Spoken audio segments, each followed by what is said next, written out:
यात्रा के दौरान मैं ये कहना चाहूंगा कि आपको सामाजिक न्याय जरूर मिलेगा और ये सामाजिक न्याय जो है ये हमारे हर एक तबके के अंदर तक और आखिरी क्षेत्र में चला जाएगा। भाइयों, ये पूरे देश में अभी जो एक माहौल चालू है वो माहौल लोगों ने लिखा हुआ है। ये 10 साल में जो सरकारें आई वो मोदी जी की सरकार है और ये मोदी जी की सरकार ने बहुत सारे आश्वासन दिए थे। अब ये आश्वासन आज तक हमारे पूरे नहीं हुए और राहुल जी के माध्यम से हम लोगों में एक नई चेतना दिख रही है और इस चेतना को और इस ज्योति को हमको घर घर में लेके जाना है और हमको दिखाकर देना है कि ये देश गांधी जी का है, ना कि गांधी जी को मारने वालों का है। और भाइयों, यहाँ पर गांधी जी को मारने वाले जो है उनकी विचारधाराओं को यहाँ पानी देने का काम चालू है। भाइयों और बहनों, मैं आपको यही गुजारिश करूंगा कि आप सब मिलकर इस लोकसभा के जो इलेक्शन है उस इलेक्शन में आपका जरूर ताकत दिखाइए और गांधी जी की विचारों के ऊपर चलने वाली जो कांग्रेस है जिसको ये लोग मिटाना चाहते हैं तो वो हरगिज़ इस देश में कभी भी नहीं मिटेगी, क्योंकि इसकी जड़ें मजबूत है और ये जो जड़ें हैं ये जड़ें को ये उखाड़ नहीं सकती। भाइयों, हमारे में थोड़ा सा जरा ढीलापन आया हुआ है। हमको घर घर में जाके हमको हर एक घर में हमको शायद हमारे विचार लेके जाने पड़ेंगे और इस विचार के साथ हमको इस देश को बचाना है। इस देश के जो हिंदू है, मुस्लिम है, ओबीसी है, अनुसूचित जाति के हैं, जमाती के हैं और ये सिख, ईसाई और जितने अपने अल्पसंख्यक भाई लोग हैं, इनके सबके साथ ये पक्ष जो कांग्रेस है ये एक सलोखा रखना चाहती है। ये हमारे जातीयवाद फैलने का जहर घोल रहे हैं, तो इस जहर को हमको उतार कर फेंकना है और हमको ये दिखा देना है कि ये देश गांधी जी का है, ना कि गांधी जी के विचारों को मारने वालों का है।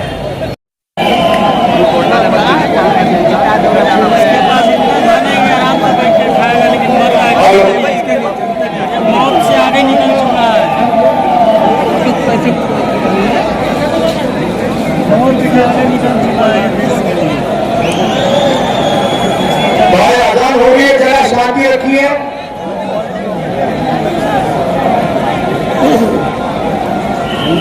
सबने शांति रखनी।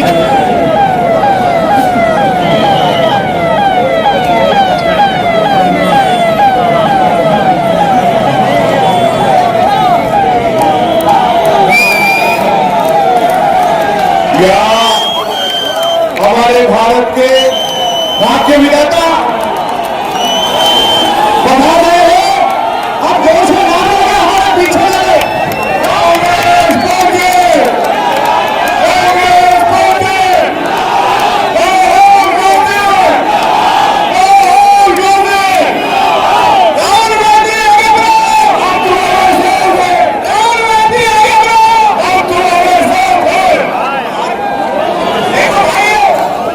शांति रखनी है।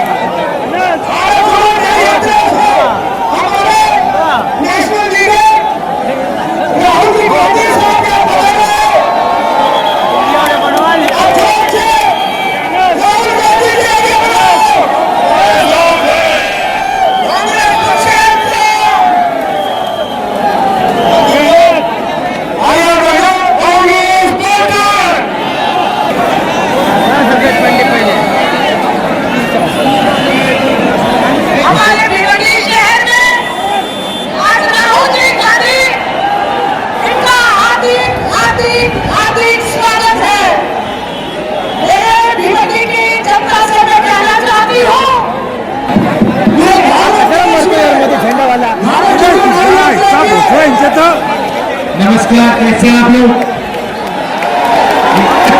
ठीक है। पहली यात्रा कन्याकुमारी से कश्मीर तक थी,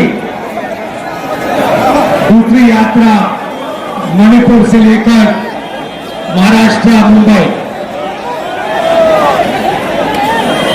पहली यात्रा में हमने भारत जोड़ो शब्द का प्रयोग किया, दूसरी यात्रा में हमने भारत जोड़ो न्याय यात्रा मतलब न्याय शब्द हमने उसमें जोड़ दिया।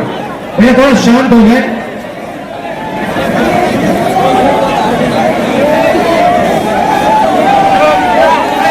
जब हम पहली यात्रा तो चल रहे थे, बहुत सारे लोग आए, कहते देखिए आप कन्याकुमारी से कश्मीर तक चल लिए, मगर ऐसे बहुत प्रदेश है जहां आप गए नहीं, उड़ीसा नहीं गए, गुजरात नहीं गए, छत्तीसगढ़ झारखंड नहीं गए, तो आपको दूसरी यात्रा करनी चाहिए।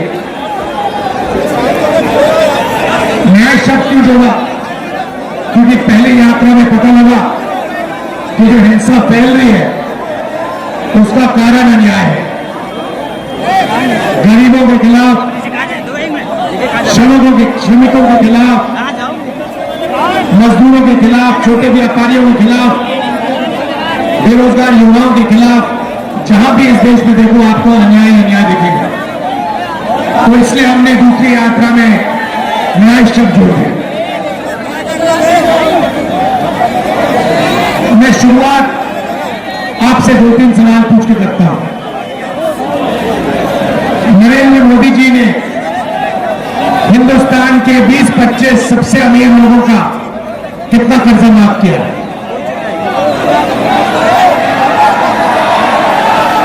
कितना? नहीं, हजारों करोड़ नहीं, 16 लाख करोड़ रुपया। अब आम आदमी को यह नंबर समझ ही नहीं आता। अदानी को समझ आ जाता है, मगर आम आदमी को समझ नहीं आता 16 लाख करोड़ रुपए कितना होता है। मैं आपको बताता हूं, एक साल मनरेगा को चलाने में 65,000 करोड़ रुपए लगते हैं। मतलब नरेंद्र मोदी ने मनरेगा का 24 साल का पैसा 20-25 लोगों को दे दिया। किसानों का कितना कर्जा माफ किया नरेंद्र मोदी?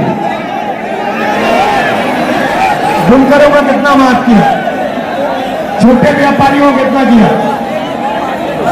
जो ये युवा कॉलेज की पढ़ाई के लिए, ट्यूशन के लिए कर्जा लेते हैं, उनका कितना माफ किया? 0। मगर जो सबसे अमीर लोग हैं उनका 16 लाख करोड़ रुपए माफ किया।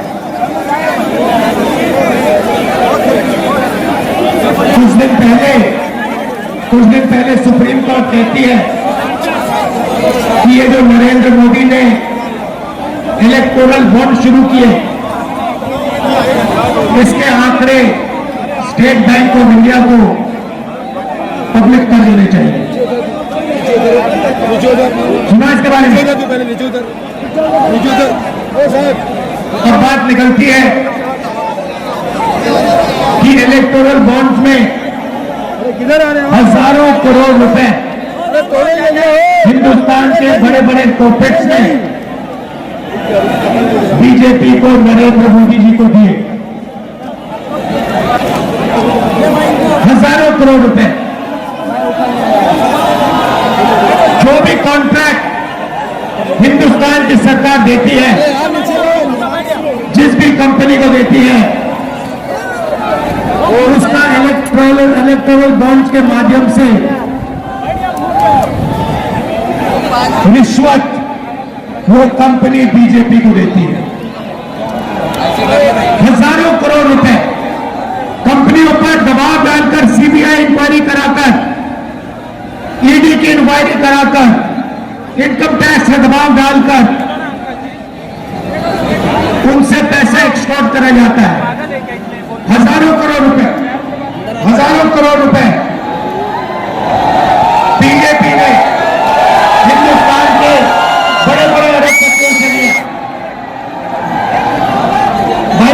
देश में पिछड़े वर्ग के कितने लोग हैं? देश में पिछड़े वर्ग के कितने लोग हैं? कोई जानता नहीं। 20% नहीं है भाई, फिर से बोलो, 20 नहीं है, 30 भी नहीं है, 40 भी नहीं है, 50%। आदिवासी कितने हैं? 8%। दलित कितने? 15%। माइनॉरिटी कितने? 15%।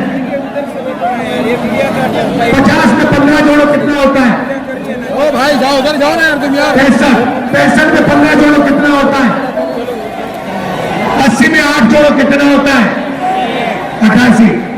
आपकी आबादी 88% है, उसमें 5 जनरल कास्ट के गरीब लोग जोड़ दो। मुझे बताओ, इस देश में आपकी भागीदारी कहां है? मीडिया में आपके लोग हैं क्या? एक आपका नहीं है। 90% का मीडिया में एक आदमी नहीं दिखेगा, इसीलिए मीडिया वाले आपकी बात नहीं करते। कभी मीडिया में आपने कभी किसानों की बात होती हुई देखी? मजदूर की बात होती हुई देखी? छोटे दुकानदार की बात होते हुए देखी? बेरोजगारी की बात सुनी? महंगाई की बात सुनी? नहीं। अंबानी की शादी होती है, मीडिया में देखा? बॉलीवुड के सुपरस्टार मीडिया में दिखते हैं? मोदी जी समुद्र के नीचे जाते हैं, मीडिया में दिखता है? मोदी जी कहते हैं थाली बजाओ, मीडिया में दिखता है? मोदी जी कहते हैं सेलफोन की लाइट जलाओ, दिखता है? क्यों? क्योंकि आपके तो वहां कोई है ही नहीं, मीडिया में आपका कोई नहीं। हिंदुस्तान की 200 सबसे बड़ी कंपनियों की लिस्ट निकालो, मालिकों की लिस्ट निकालो, उसमें 90% का कोई नहीं। मुझे नाम दे दो पिछड़े वर्ग का, दलित का, आदिवासी का, एक नाम दे दो जो हिंदुस्तान की सबसे बड़ी 200 कंपनी का मालिक है। मुझे नाम दे दो, कोई है ही नहीं। सरकार की बात करें, 90 लोग हिंदुस्तान की सरकार चलाते हैं, पूरा का पूरा बजट वो बांटते हैं। उनमें से बता दो, 90 में से बता दो पिछड़े वर्ग के कितने, ओबीसी कितने? 3। 100 रुपए अगर हिंदुस्तान की सरकार खर्च करती है, ओबीसी वर्ग के अफसर 5 रुपए का निर्णय लेते हैं। दलित 3। 100 रुपए खर्च होते हैं, दलित अफसर 1 रुपए का निर्णय लेता है 100 रुपए में से। और आदिवासी 100 रुपए खर्च होते हैं तो 10 पैसे का निर्णय लेता है। प्राइवेट अस्पतालों के मालिक की लिस्ट निकालो, वहां 90% का कोई नहीं। प्राइवेट स्कूल कॉलेजेस की लिस्ट निकालो, वहां 90% का कोई नहीं। तो आप लोग हो कहां? आप लोग मजदूरी करते हो। ये जो फ्लाईओवर बनाए ना, ये 90% ने बनाया है। ये जो सड़क बनी है, ये 90% ने बनाया है। मगर इसका जो पैसा बना है वो 5% के बैंक अकाउंट में गया है। ये हिंदुस्तान की सच्चाई है। इसलिए हमने न्याय शब्द भारत जोड़ो यात्रा में लगा दिया।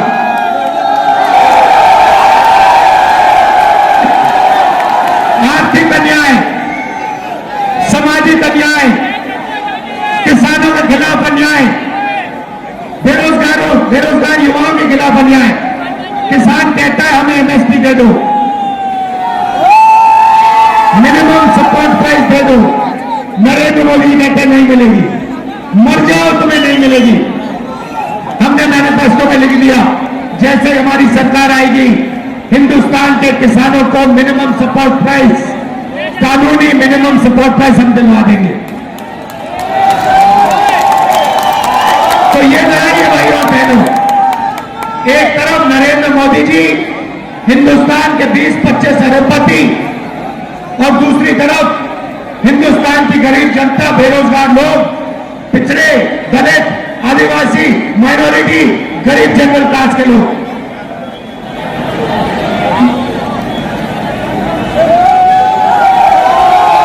यहां पे बुनकरों की आबादी है। आप आपका नरेंद्र मोदी जी ने कभी कुछ किया? कर्जा माफ किया, जीएसटी लागू कर दी, नोटबंदी कर दी, और जो छोटे उद्योग चलाते हैं, जो स्मॉल मीडियम बिजनेस चलाते हैं, बुनकर लोग हैं, उन सब का धंधा खत्म कर दिया। ये जो दुकानदार हैं, स्मॉल मीडियम बिजनेस वाले, इनको सबको खत्म कर दिया। क्यों? क्योंकि वो सबसे बड़े अरबपतियों की मदद करना चाहते हैं। तो ये मेरा मैसेज है आपके लिए, आप लोगों को जागरूक होना पड़ेगा। आपके जेब में से हर रोज पैसा निकाला जा रहा है, वही 20 लोगों के जेब में जा रहा है। जिस दिन 90% जग गया, उस दिन ये सब बंद हो जाएगा और हिंदुस्तान की राजनीति बदल जाएगी। आप मुझसे पूछो पहला कदम क्या है, मैं बताता हूं। पहला कदम जाति जनगणना, सबकी गिनती। इस देश में दलित कितने, आदिवासी कितने, गरीब जनरल कास्ट के कितने, पिछड़े कितने, माइनॉरिटी कितने। उसके बाद आर्थिक, फाइनेंशियल और हिंदुस्तान की हर संस्था का सर्वे। जुडिशरी में कितने, बड़ी बड़ी कंपनियों में कितने, मीडिया में कितने, ये दूध का दूध पानी का पानी हम कर देंगे। आप हमें मौका दो, जाति जनगणना करेंगे, आर्थिक सर्वे, इकोनॉमिक सर्वे, और हमारी जो देश की सारी संस्थाएं हैं, इसका सर्वे करेंगे। हिंदुस्तान में क्रांतिकारी काम हो जाएगा, बदलाव शुरू हो जाएगा। आप सबने यहां इतने प्यार से मेरी बात सुनी, इसके लिए दिल से आपका धन्यवाद करता हूं। बहुत बहुत धन्यवाद। नमस्कार, जय हिंद।